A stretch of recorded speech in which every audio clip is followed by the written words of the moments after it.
Hola, les damos la bienvenida al programa Conversando de la Sociedad Peruana de Psicoterapia Psicoanalítica de Pareja y Familia. Estamos aquí, como siempre, en el local de Arcadia Mediática para compartir con ustedes las opiniones que nos traen nuestros invitados, nuestras invitadas, para conversar acerca de los temas más importantes de salud mental. En esta ocasión, en este programa, nos vamos a dedicar al tema del Día de la Mujer, el 8 de marzo. Es un día que ha quedado establecido para el mundo entero por las Naciones Unidas, pero que tiene unos antecedentes muy importantes que es importante que conozcamos porque de eso va a depender si es que vamos a felicitarnos o no por el Día de la Mujer. Y es un tema que quizás con el que vamos a empezar ahora a discutir. El Día de la Mujer empieza a celebrarse a comienzos del siglo XX, cuando las mujeres socialistas que habían luchado muchísimo por los derechos de la mujer y sobre todo el reconocimiento del voto, deciden celebrar en el mes de marzo eh, el esfuerzo, la suma de las mujeres por lograr sus derechos. Pero después se van a ir sucediendo otros acontecimientos históricos que van a ocurrir en el mes de marzo, en días afines. Por ejemplo, cuando las mujeres, poco antes de la Revolución Rusa, eh, se van a levantar obreras para luchar por la alimentación y para muchos historiadores de ahí es de donde viene la Revolución Rusa, ¿no? O también el caso que ocurre en tiempos más o menos cercanos en Nueva York con el edificio Triangle que se va a incendiar porque las mujeres trabajaban encerradas y van a morir como 140 mujeres. Entonces, después con los años, siempre alrededor de marzo, ya sea por la Primera Guerra Mundial, la Segunda Guerra Mundial, por diferentes ocasiones, siempre marzo ha sido el mes de la mujer. Y luego ya Naciones Unidas en los años 90 va a centrarse en el 8 de marzo.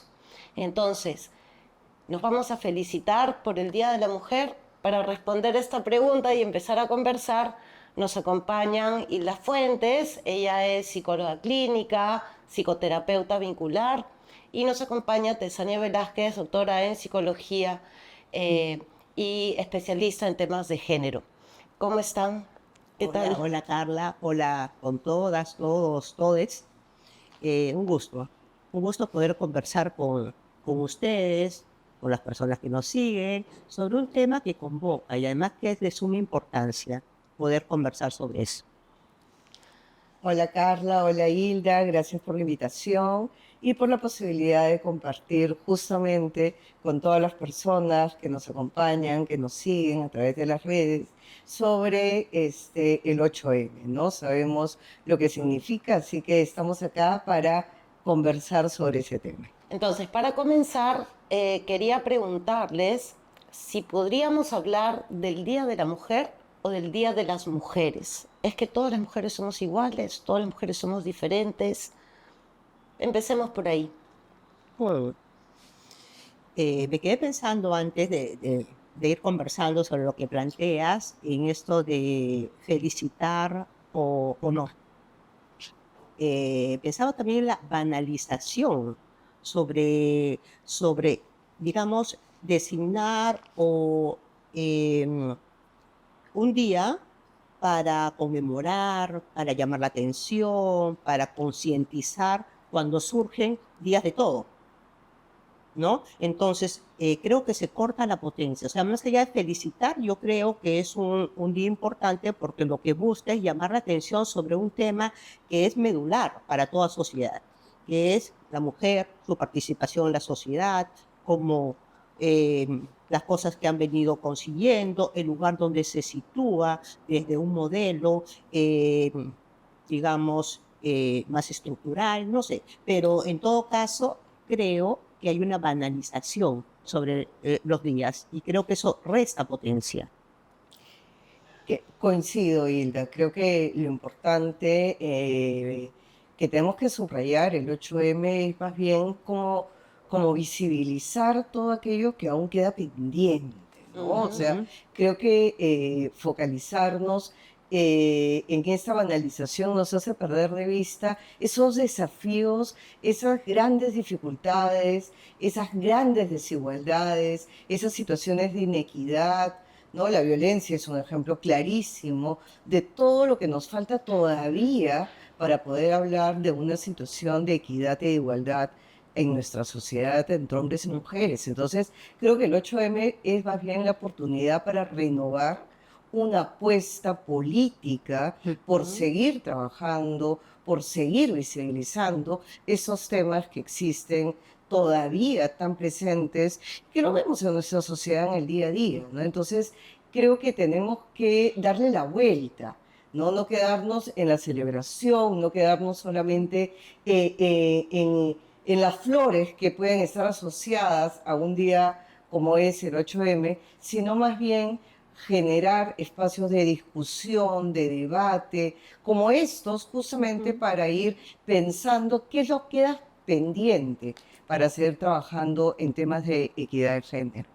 Pues, Y sobre esos temas pendientes, si tuviéramos que empezar, por eso yo preguntaba la diferencia entre mujer y mujeres, porque también hay, digamos, diferencias entre las mujeres, qué mujeres accedemos a más derechos y qué mujeres menos. pensaba que digamos, pensar en mujer abre todo un espacio que, que dentro del movimiento feminista hay contraposiciones en torno a eso. Creo que ser mujer es un devenir y tiene que ver con lo minoritario.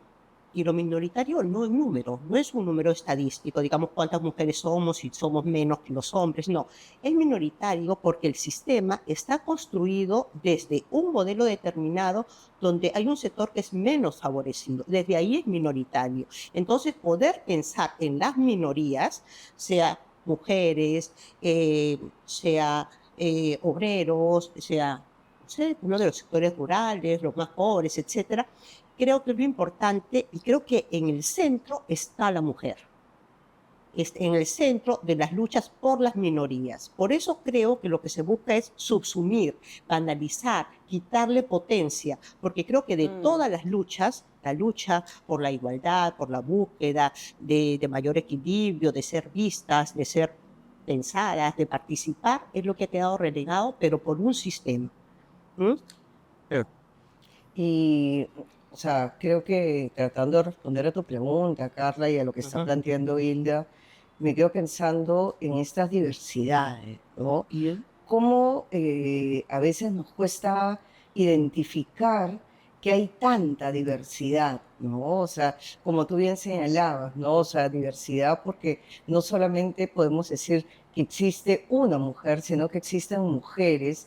A mí me encanta siempre subrayar el plural, porque el S nos va a decir estas diversidades. No es lo mismo ser mujer urbana, clase media, que ser mujer rural, mujer migrante, mujer que no va a tener las mismas oportunidades que tienen otras por el acceso a estudio, a trabajo, ujú. y más todavía en un país como el nuestro, donde hay tanta desigualdad. Entonces, creo que estas condiciones generan muchas diversidades a las cuales a veces no podemos, no estamos atentos, ¿no? Pensaba también todo el tema de aquellas mujeres que pertenecen a la comunidad LGTBIQ+, que también quedan invisibilizadas. Ujú. Entonces, creo que colocar el énfasis en la pluralidad, en la heterogeneidad y en la diversidad es una tarea fundamental. Ujú. Hablando de esa diversidad, también, a pesar de esa diversidad, también hay roles que sin embargo se han quedado como fijos y que sí nos regresan a la idea de mujer. Sí. Por ejemplo, el tema de la maternidad o del cuidado. Mira que tú dices la idea de mujer. Entonces estamos pensando que ser mujer se va a construir o se ha construido desde un lugar determinado y que el imaginario gira en torno a eso. Entonces la mujer es definida desde una estructura binaria, además, ¿no? Ser hombre, ser mujer, clasificatoria, regulatoria, y donde todo el tiempo la mujer igual sacrificio, la mujer, digamos, desde la maternidad, ser mujer, yo en algún momento empecé a preguntar, ¿qué es ser mujer?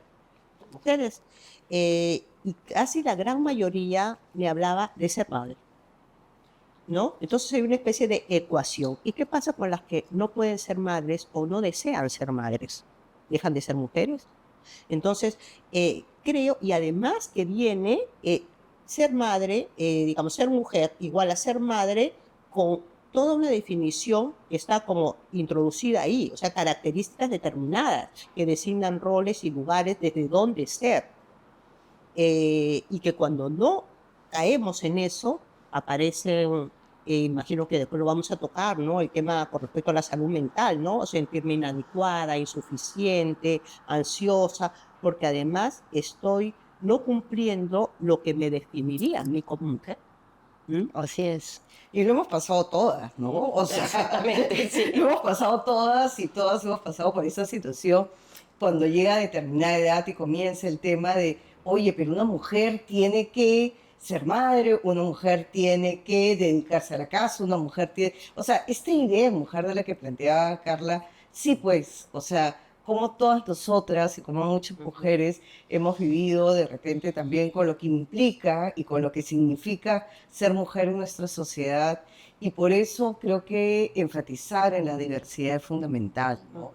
¿Cuántas nos costaba decir, bueno, no quiero ser madre por ahora, pero de repente quizás después, o como tú dices, ¿no? De repente mi opción es no ser madre. Y cómo es difícil para el resto, cómo hay una crítica, cómo hay una censura, porque está muy asociado ser mujer a la maternidad, al espacio de la casa, al espacio del cuidado, ¿no? A mí no me gusta cocinar y es algo que siempre me dicen, ay, pero, o sea, qué pena que no sepas cocinar las mujeres, o sea, como esta idea de la mujer asociada a la maternidad, a la cocina y al espacio del hogar, ¿no? Y creo que tenemos que más bien ver esas otras diversidades que están presentes en todas nosotras y que a veces quedan fuera, ¿no? Y que provoca malestar, que era lo que tú señalabas. Profundo malestar, porque sobre todo no solo es la demanda del entorno, sino que es nuestra propia idealización.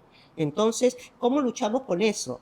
Porque yo atiendo personas hace mucho tiempo y pueden haber mujeres que ya congelaron los óvulos, mujeres además que están entre la lucha de hago el doctorado o soy madre, pero además esta sensación de falta, algo falta para que yo pueda ser. No, claro. Entonces es difícil cómo me salgo del formato, del modelo, ¿no? Que al final la prisión es como un chaleco de fuerza y no podemos conectarnos con el deseo. Y creo que eso es bien importante, ¿no? No como una exigencia, ser madre como exigencia. O puedo ser madre desde el deseo o no. ¿Eh? Sí, totalmente. Y creo que el tema de salud mental es fundamental. Creo que esta presión, esta exigencia, esta idea, esta representación tiene un costo y nos pasa una factura, ¿no? Nos pasa una factura a las mujeres porque si no encajas en el modelo, si no correspondes a esta representación, a esta idea, hay un malestar, hay una sensación de, como tú decías, Hilda, de falta, pero también de ser inadecuada, de algo tengo mal, algo no funciona, algo no encaja. ¿Por qué soy tan diferente a, no? Eso por un lado, pero por otro lado también quienes se encajan en el modelo terminan también teniendo una carga emocional muy fuerte, porque lo que se le pide a las mujeres es ser buena madre, ser buena trabajadora, ser buena en el hogar y además responder a un conjunto de exigencias que también tienen un coste en términos de la salud mental, ¿no? Entonces, recordaba algunos estudios, investigaciones que ya se han hecho en nuestro país, donde se evidencia que hay un mayor malestar en la salud mental en las mujeres, por ejemplo, si comparamos en diferentes profesiones, como pueden ser las maestras en nuestro país, y comparamos maestras con maestros y vemos que las mujeres tienen un mayor indicador de malestar emocional, de depresión, de ansiedad, que los hombres haciendo la misma función. Pero la diferencia está en estas otras cargas adicionales que además de ser profesora asumen las mujeres, por ejemplo, en este caso. Pues pensaba que quizás mientras sigamos pensando, y que es importante, por supuesto, en torno a la mujer, ¿no? Vamos limitando, porque vemos, por ejemplo, que ser madre o la maternidad no es un tema de mujeres, es un tema social. Entonces, pero no lo vemos así. Entonces, los hijos son de la mujer. Si se separa, se divorcia, no sé, se queda con la mujer. Eh, pero no se piensa a nivel, digamos, del conjunto. Entonces, no me incluyo, pero mientras tratemos de hacer, digamos, de pensar por separado, donde el hombre queda por fuera también de todo esto, es un tema de mujeres, ¿no? Y ahí un poco, mientras te escuchaba, pensaba si esto tiene que ver más con un orden que nos ha determinado de diferente forma y que a donde vamos y a donde apuntamos es a subvertir ese orden, ¿no? Para lograr una situación más equilibrada, ¿no? Igualitaria, digamos, salvando todas las diferencias que tú señalabas hace un momento dentro de ser mujeres. Eh, pero creo que la búsqueda o la lucha que podemos tener se corta cuando no se piensa en todo este contexto que al final es como un urdimbre que una cosa conecta con la otra. Entonces trabajamos en un punto, pero todo lo demás es igual. Y quisiera agregar ese tema del orden, me interesa porque en nuestro caso las políticas públicas muchas veces atentan, sobre todo en el caso de las mujeres, desde la infancia, el acceso a la educación, el acceso a la salud, la violencia, y hasta ahora las políticas, por ejemplo, no funcionan para realmente combatir el abuso sexual, realmente combatir el embarazo infantil. ¿Hay algo en el orden o las mujeres que están nuevamente retornando el analfabetismo en la mujer peruana y cada vez las cifras son más alarmantes? Entonces, ¿qué está pasando en este orden? ¿Por qué la mujer o las mujeres desde niñas están quedando relegadas, ¿no?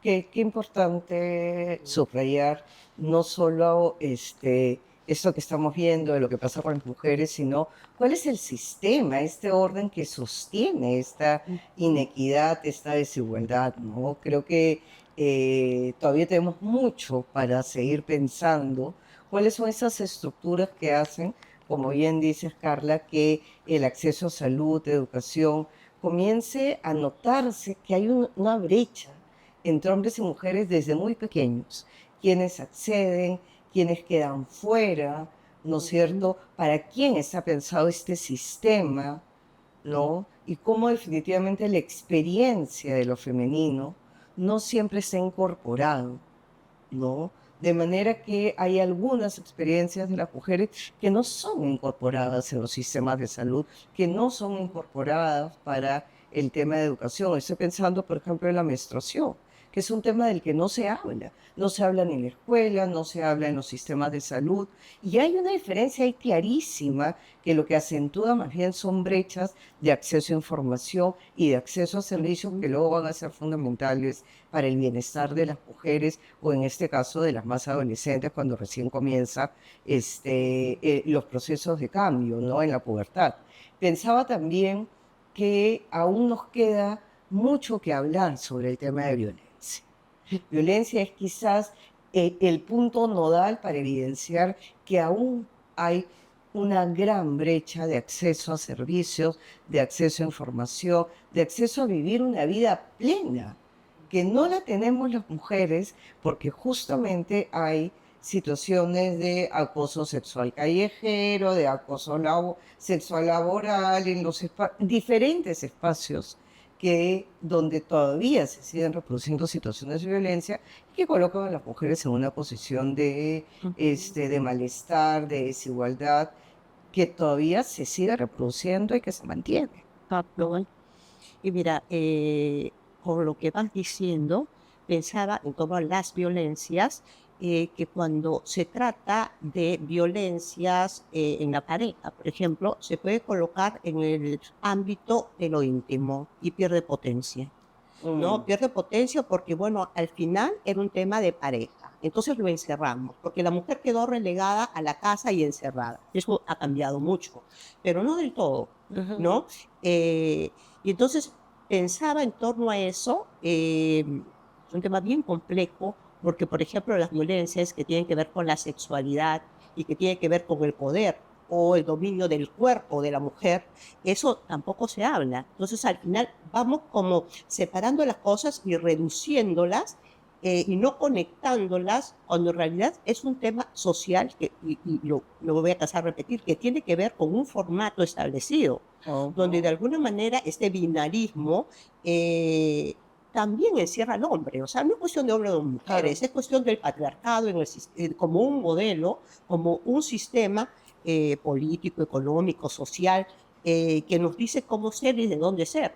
Entonces, la idea, tú has dicho reproducir, claro, no es producir, es reproducir todo el tiempo lo mismo, siempre lo mismo, y nada se puede mover, porque así se puede controlar. Entonces, es sumamente complejo, porque queda ahí, y creo que los jueces van cambiando, ¿no? Pero yo tengo unas fiscales que me dicen que es terrible cuando el juez es un hombre para muchas situaciones, minimiza, es un tema que puede ser provocado por la mujer, o es un tema que debe quedar en la casa, que no sé, pero es un tema social y que tiene que ver con la cosificación de la mujer. Entonces creo que si pensamos en agendas, estaría, no sé, podernos apropiar a nuestro cuerpo, por ejemplo. ¿No? Al propósito de lo que tú decías, con la menstruación, con eso. ¿Somos dueñas de nuestro cuerpo? Sí, ¿Mm? qué importante lo que ya estás trayendo, Hilda, el tema de las agendas, ¿no? Ujú. Creo que tampoco podemos quedarnos solamente en describir Sí, cómo este orden nos oprime y no nos deja ujú, ser. Creo que a pesar de este sistema patriarcal que limita, que de ujú. alguna manera restringe y afecta el bienestar, creo que hay algunas líneas que van surgiendo y algunas agendas en las que tenemos que seguir peleando y seguir reforzando, ¿no? Creo que la apropiación del cuerpo, creo que la búsqueda de bienestar, porque nos convoca el tema de salud mental. Como profesionales de la salud mental, estamos tratando de luchar por el tema de la salud mental y hay una afectación producto de la inequidad de género. Entonces, parte de nuestra lucha es pelear justamente porque haya una apropiación del cuerpo, una apropiación del bienestar, una búsqueda de bienestar desde las diferentes rutas que podemos encontrar las mujeres y seguir en todos los espacios denunciando aquello que aún queda pendiente por cambiar. Esta mirada, por ejemplo, de reducir la violencia al espacio de lo privado, de colocar la responsabilidad en las víctimas, estas crianzas donde todavía se le coloca la responsabilidad de los cuidados a las mujeres, cómo luchamos para que los cuidados y la carga de cuidados sea compartida entre hombres y mujeres. Nos cuesta a nosotras hacerlo con nuestros propios hijos. ¿Cómo no nos va a costar como sociedad revertir estos procesos de las cargas de cuidado? Creo que por ahí van las agendas y por ahí van las apuestas a las que tenemos que enfocarnos. ¿Y por qué ocurre que algunas mujeres están en contra de esta agenda de la que estamos hablando? ¿Por qué algunas mujeres dicen, no, la cosa debería seguir igual, ustedes están exagerando, todo está bien, no pasa nada? Volvemos. No se trata de mujeres el modelo. Entonces, si seguimos pensando en que son cosas de hombres o de mujeres, no llegamos a nada.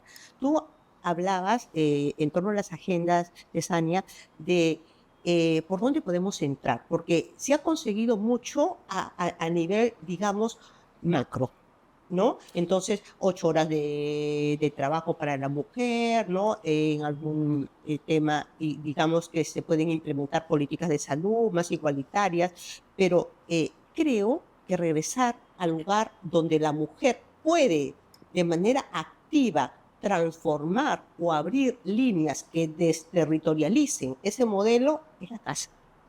Yo creo que ahí es donde, si hay agenda, creo que tiene que ver cómo vamos moviendo esta cosificación de roles al interno de nuestra familia, porque yo creo que tenemos, ser mujer, ser madre, también es un lugar político. Entonces creo que mientras no actuemos ahí, se sigue reproduciendo. Creo que eso es parte de la agenda. Yo creo que ahí es un tema bien importante que podemos participar activamente, sin que con eso no diga que tenemos que también hacer nuestra lucha en temas sociales, que el gobierno tiene que intervenir, etc. Yo quisiera añadir, Hilda, al espacio de la familia, el espacio de la escuela. Actualmente nos hemos dado cuenta que la escuela es un espacio que es fundamental, especialmente para los más pequeños, ¿no? Bueno, en general también para los adolescentes. Y la escuela no está teniendo un rol central en discutir esos temas, ¿no? La escuela quiere quedar fuera de esta discusión que es fundamental, que es justamente aquellos espacios que nos van a permitir comenzar a repensar las relaciones de género, comenzar a repensar estas cargas de cuidado, comenzar a cuestionar estos procesos que objetivan a hombres y mujeres. Porque así como a la mujer se le reduce el espacio de la maternidad y de la casa, a los hombres también se les reduce y también hay una afectación a su salud mental.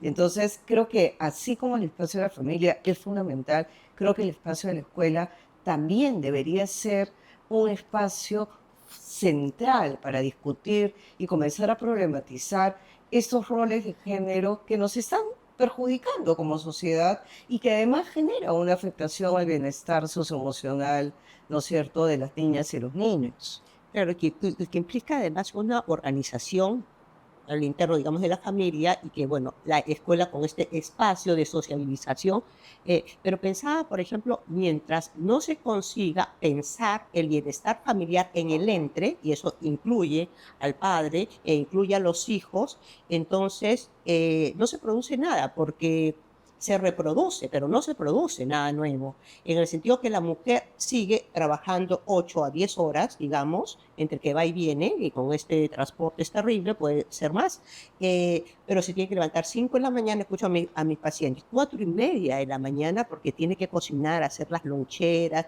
alistar a los chicos, irse corriendo a trabajar hasta regresar y, o sea, y lavar, es una cosa de locos. Entonces, si bien puede ser que se necesite, el sueldo no alcanza, tienen que haber 2 personas que trabajen, pero quizás sería, si se ve como que es una apuesta de todos, no es solo de la mujer. Entonces, creo que sería más llevadera, ¿no? Entonces, a eso iba, de que si podemos intervenir activamente, y creo que es desde ahí donde tenemos que tratar de mover las cosas. Quizás nos podemos quedar con algunas palabras, ¿no? Cómo redistribuimos la carga de cuidado, cómo generamos mayor empatía desde los más pequeños para poder cuidarnos como sociedad y no generar estas violencias que tanto daño le hacen a las mujeres, ¿no? Cómo podemos de alguna manera problematizar cuáles son los roles que nos tocan asumir y cómo podemos invitar a hombres y mujeres a arriesgarnos a asumir otros roles y a tener otras posibilidades. Creo que por ahí podemos tener algunas rutas para que realmente el 8M tenga un sentido.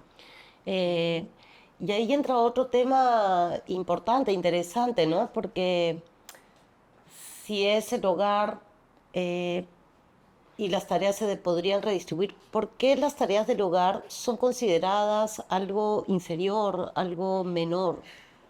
Esa parte es una cosa que a mí me hace ruido, digamos. ¿Por qué todas esas labores solamente deben pertenecer a un género? Y porque, digamos, no producen dinero. O sea, si dejamos por un lado el tema económico, creo que dejamos de leer. Entonces, si tu trabajo no tiene un ingreso económico, no te pagan por eso, eso no sirve. ¿No? Entonces, lo que se valora, yo he conectado con un paciente, decía que él quisiera cooperar más. Por un momento no está trabajando, el padre está con cáncer y no está trabajando tampoco, y la mamá se va a trabajar. Y lo que él está haciendo es llevar al padre a las consultas, a las quimio, preparar la comida y ordenar. Y él me dice, yo quisiera hacer cosas por la familia. Yo digo, ¿cómo que quisieras hacer cosas? Y me dice, sí, colaborar económicamente. ¿Y lo que estás haciendo qué es? ¿No? Y fuimos pensando con él, ¿no? Abriendo un poco esto para que él pueda descolocarse y darse cuenta que esta labor es importantísima para que se posibiliten estas otras labores. Tú puedes trabajar tranquilo porque hay alguien que está cuidando todo esto, ¿no? Pero eso se borra porque no produzco dinero. Increíble, ¿no? Increíble cómo todo lo que está asociado a lo femenino, como puede ser estas cargas de cuidado, terminan no teniendo ningún valor, terminan siendo invisibilizadas. Es como que eso se ha naturalizado como que así es, pero en realidad implica tiempo, implica esfuerzo y debería ser monetarizado para poder darnos cuenta la cantidad de horas y la cantidad de esfuerzo que implica hacerse cargo de los temas de cuidado. Y lo acabamos de vivir ahora con el tiempo de la pandemia, donde justamente las cargas de cuidado colocaron mayor énfasis en lo que fueron las responsabilidades en las mujeres, quienes además de hacer todos sus trabajos y sus tareas, tuvieron que asumir el cuidado de quienes se enfermaban de COVID, el cuidado de los niños y niñas que no iban a la escuela y que estaban en la casa. Entonces, creo que el tiempo de pandemia ha permitido visibilizar y colocar sobre la mesa eso que dices tú, Carlos. O sea, ¿por qué estas tareas que están ahí, que son básicas para sobrevivir, no tienen ningún valor? ¿No? Y creo que es hora de comenzar a darle un valor para que esa carga de cuidado sea pues apetecible y que todos quieran asumir un poquito de esa tarea, ¿no? U otro tipo de valor, ¿no? No sé si necesariamente el económico, pero valorar de otra manera, digamos, ese tema de los roles, ¿no? Porque el cuidado, que es en lo que nos estamos centrando, ha traído un impacto incluso laboral en las mujeres, ¿no? Las carreras que se dedican al cuidado, como salud, educación y psicología, por ejemplo, son carreras ampliamente femeninas, consideradas así, pensadas así, se enseña de esa manera. ¿Qué pasa ahí, no? Qué increíble, porque de alguna manera lo que estamos viendo es que todo lo que es asociado al estar para el otro, al darse para el otro, educación, salud, psicología, donde lo que siempre se dice es, es que a ti lo que te preocupa es ayudar a los demás, cuidar a los demás, enseñar a los demás. Todo eso que es para el otro está íntimamente asociado al femenino, ¿no? Y por eso todavía, a pesar de que hay algunos pequeños cambios, todavía no hay cambios importantes. Muchas de estas carreras siguen siendo principalmente escogidas y estudiadas por mujeres. Entonces, ahí creo que todavía tenemos algo que seguir incidiendo para cambiar cómo estos temas de cuidado también pueden ser asumidos por los hombres. Sí, con lo que decías, ¿no? Hay un elemento que yo le sumaría, ¿no? Y es, al propósito de violencias, la violencia sexual. Entonces, como la mayoría de abusos sexuales son cometidos por hombres, y además hombres, en la mayoría de casos, forman parte del entorno familiar, ¿no? Pero es como que tenemos miedo que un profesor, ¿no? Que sea un hombre quien sea profesor, ¿no? En los nidos, muy pocos Claro. aceptan a un hombre, ¿no? Para que sea un maestro jardinero, digamos, ¿no? O cuidar, dejar cuidado a nuestros hijos, a un hombre, nos asusta. Entonces, eso también es un tema. No sé si me estoy abriendo, pero creo que es un tema importante cuando la mujer tiene temor, tiene miedo de dejar su hijo al cuidado, ya no solamente de un extraño, sino de los propios hombres de la familia. Entonces, ahí se suma otro elemento importante. Sí, sí, sí, central además, porque está muy naturalizado eso y a la vez va a salir dentro de pronto una película puneña, ¿no? Que ha sido premiada que trata sobre el tema del incesto. Es que es una amenaza real, ¿no? Ujú. Sí, totalmente. Y creo que por eso el tema de violencia es un tema que no puede estar al margen de cualquier Ujú. discusión vinculada a los temas de género, ¿no? O sea, violencia es central para poder entender y para poder hablar sobre estos temas, ¿no? Ujú. Pero las mujeres, al mismo tiempo, tenemos recursos, ¿no? De salud mental propios. ¿Podemos conversar un poco acerca de eso? O distintos, diferentes, diversos. Creo que no solo debemos quedarnos en ver todo esto que debemos cambiar y que está mal, sino también como reconocer la fortaleza, ¿no? Creo que hay muchas capacidades, habilidades, recursos que las mujeres hemos comenzado a desarrollar. Y yo quisiera centrarme en una que es quizás por la que estamos ahorita apostando mucho, que es el encuentro entre mujeres. O sea, la posibilidad de la solidaridad que implica estar con y entre mujeres. Y creo que esa es una de las apuestas que ahorita está permitiendo generar nuevas rutas y nuevos cambios, ¿no?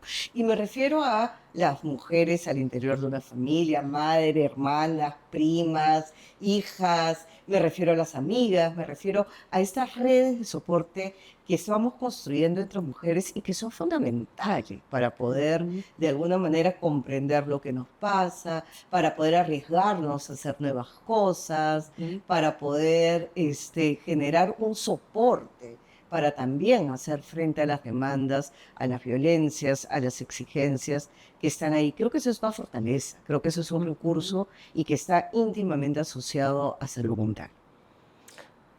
No, pensaba si ahí quedó un cabo suelto, ¿no? A propósito del sistema, ¿no? Porque en esto binario, en esto de distribución de roles, y la mujer desde un lado más delicado, más afectivo, puede expresarse, puede llorar, etcétera, Ah, quedó una potencia ahí importante, porque nosotros sí hablamos de cómo nos sentimos, ¿no? mm, Podemos sostener, contener, acompañar. Hay una potencia ahí por conectar, que creo que es propio, por eso te digo, todo no tendría que ser malo, sino ahí quedó algo que no ha jugado en torno, digamos, a lo negativo, en ese sentido, ¿no? Sino que nos da la posibilidad de usarlo y generar potencias, ¿no? Somos capaces de crear y albergar, ¿no? Nos ha dicho que este sentido de maternar también nos formatea para albergar algo, ¿no? Eh, y creo que sí, es algo ujú. interesante, importante, creo, ¿no? Generar espacios de encuentro.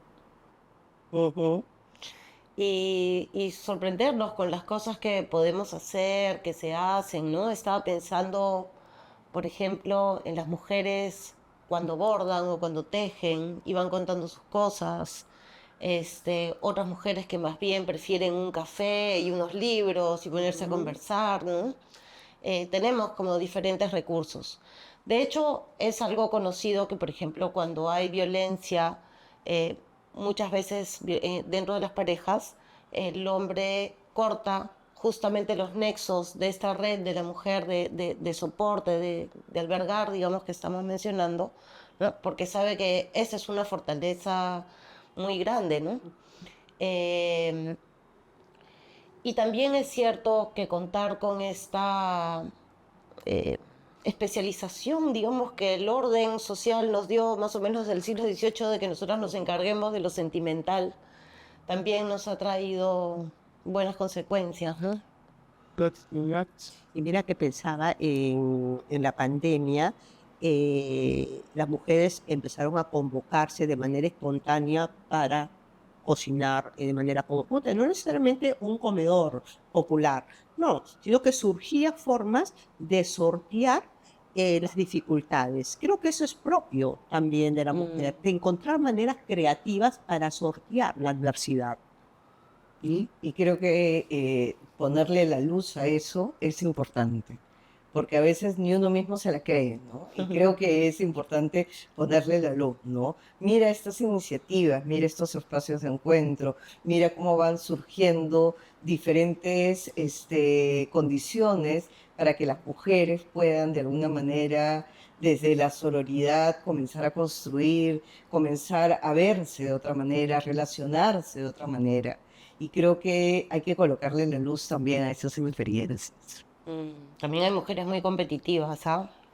Por supuesto, y creo que es parte de lo que tenemos que lidiar y sortear en la vida, ¿no? Y aprender a vincularnos, ¿no? En verdad tenemos una gran ventaja, como tú dices, en esto, en este punto de luz, este punto iluminado, ¿no? De todas las ventajas que podemos sacar apoyándonos entre nosotras, prestándonos atención, haciendo de esto, de estos roles que nos han brindado una herramienta a favor, ¿no?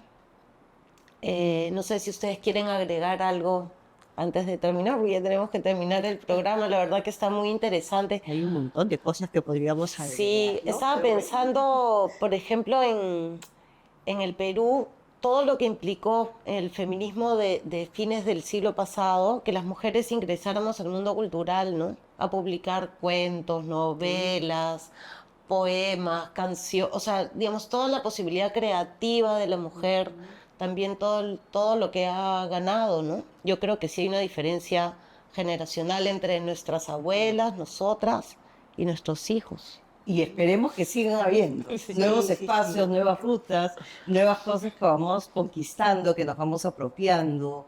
Creo que por ahí también hay como muchas ganas de las nuevas generaciones de seguir como explorando nuevos espacios y nuevas rutas donde la cultura, el arte, los espacios compartidos comienzan a ser fundamentales, ¿no?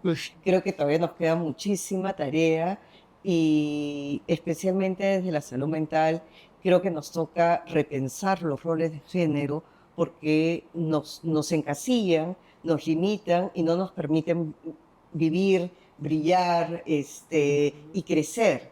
Y creo que en ese sentido, sí, pues, hablar de salud mental también es hablar de el patriarcado y hablar de cómo esto afecta. Entonces, creo que por ahí tenemos una tarea.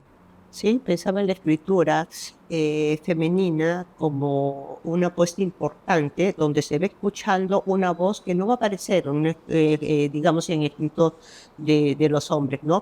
Y escuchar apertura, porque en el momento en que algo se enuncia, algo aparece, implica que ya hay algo que nos permite pensar. Entonces, yo creo que es bien importante esto que traes con el tema de la literatura femenina, ¿no?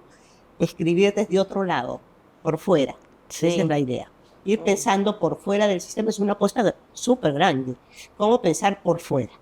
¿No? Bueno, ya sabemos entonces qué cosa podemos hacer este Día de la Mujer, ¿no? Ver obras hechas por mujeres, leerlas, mirarlas, escuchar canciones, ver películas, leer libros y pasar un buen Día de la Mujer. Muchas gracias. Gracias a ti, Carla. Gracias a ustedes por este espacio. Ya nos vemos en el siguiente programa de Conversando.